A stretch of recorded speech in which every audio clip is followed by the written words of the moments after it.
Shalom, Bapak Ibu, saudara-saudara yang dikasihi oleh Tuhan Yesus Kristus. Hari ini saya ingin mengajak kita untuk bersama-sama membaca firman Tuhan dari Kisah Para Rasul. Kisah Para Rasul pasalnya yang pertama ayat ke-6 sampai ayat yang ke-11. Yaitu sebuah kisah yang mengisahkan tentang kenaikan Tuhan kita Yesus Kristus ke sorga. Jadi sebagaimana kita tahu bahwa setelah Yesus mati 3 hari kemudian bangkit dari antara orang mati, lalu berjumpa dengan murid-muridnya, memperlihatkan dirinya pertama-tama kepada Maria Magdalena dan Maria yang lain, lalu kepada murid-murid yang lain seperti Petrus, dan juga kepada Thomas yang berkata bahwa dia tidak akan percaya sebelum ia melihat. Dan Yesus hadir di sebuah rumah di mana mereka dalam keadaan yang di mana pintu rumah itu terkunci rapat-rapat, lalu Yesus berdiri di tengah-tengah mereka dan meminta kepada Thomas untuk mencucukkan jarinya ke dalam luka bekas paku di tangan Yesus. Setelah itu 40 hari kemudian bersama-sama dengan murid-muridnya, maka kisah yang ditulis oleh Lukas ini, Kisah Para Rasul 1 ayat yang ke-6 sampai ke-11 yang akan kita baca sama-sama. Maka bertanyalah mereka yang berkumpul di situ, "Tuhan, maukah Engkau pada masa ini memulihkan kerajaan bagi Israel?"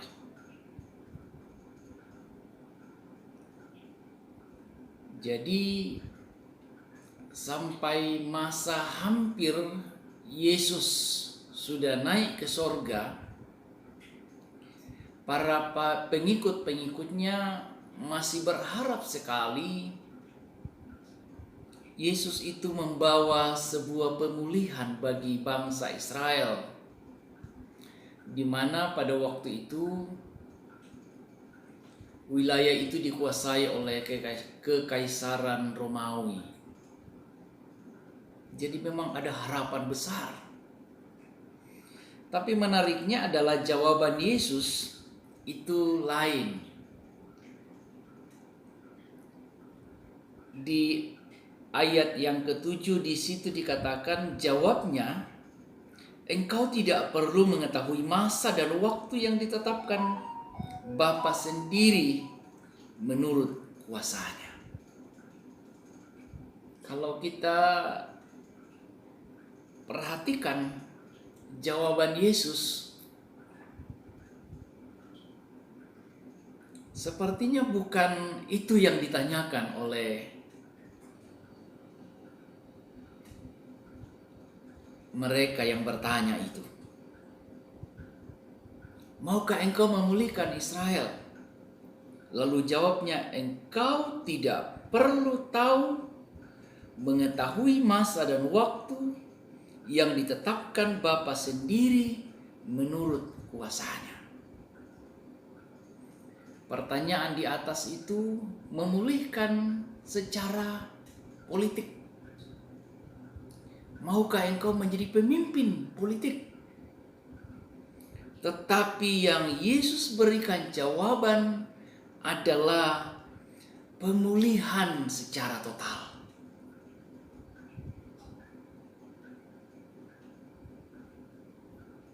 Dan hanya Bapa sendiri yang akan memulihkan, yaitu pemulihan manusia Israel dalam hubungannya dengan Tuhan. Lalu ayat yang ke-8, tetapi kamu akan menerima kuasa kalau Roh Kudus turun ke atas kamu, dan kamu akan menjadi saksiku di Yerusalem dan di seluruh Yudea dan Samaria sampai ke ujung bumi. Lagi-lagi Yesus mengingatkan bahwa ada kuasa, yaitu Roh Kudus, yang akan memampukan kamu untuk menjadi saksi Kristus. Saksi tentang penyelamatan dunia ini. Saksi tentang bagaimana dunia telah diselamatkan lewat kematiannya di atas kayu salib dan telah bangkit dari antara orang mati.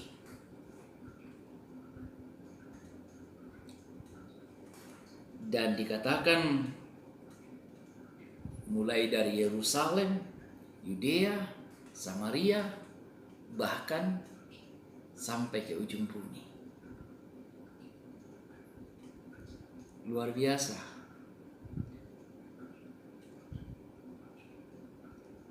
Janji Tuhan itu.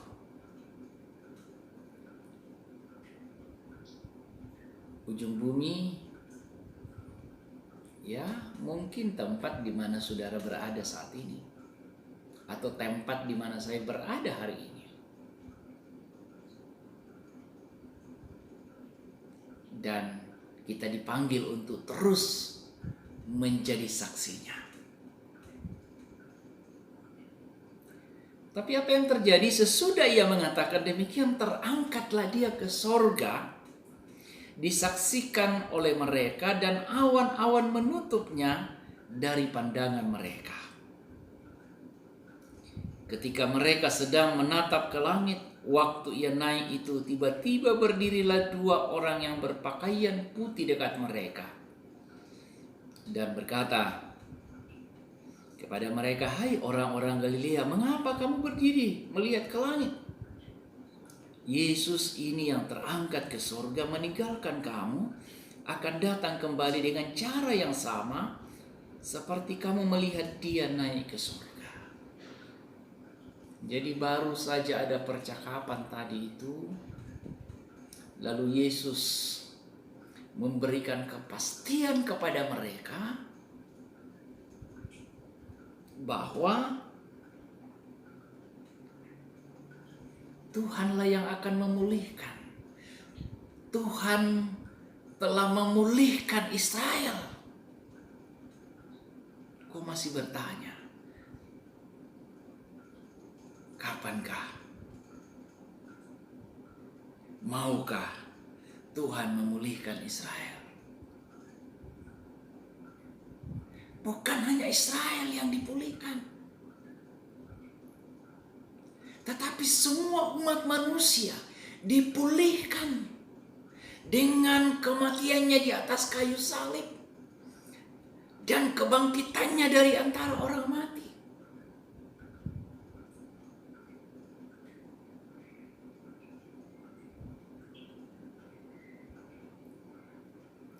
Dan ia tidak meninggalkan begitu saja. Dia mengatakan Roh Kudus itu akan turun atas kamu, memampukan kamu untuk terus memberitakan Injil.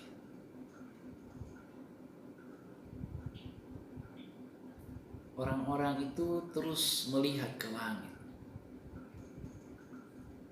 Untunglah ada dua orang yang berpakaian putih, kemungkinan itu adalah malaikat, yang mengingatkan mereka, mengapa terus menatap ke langit? Masih banyak pekerjaan yang kamu harus kerjakan.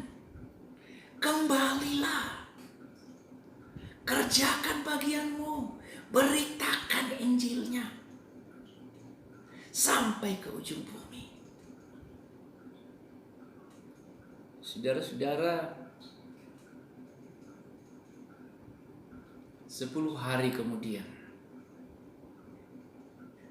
terjadi hal yang luar biasa. Masih dicatat oleh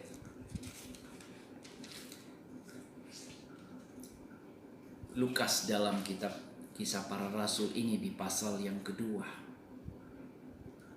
Ketika Roh Kudus turun,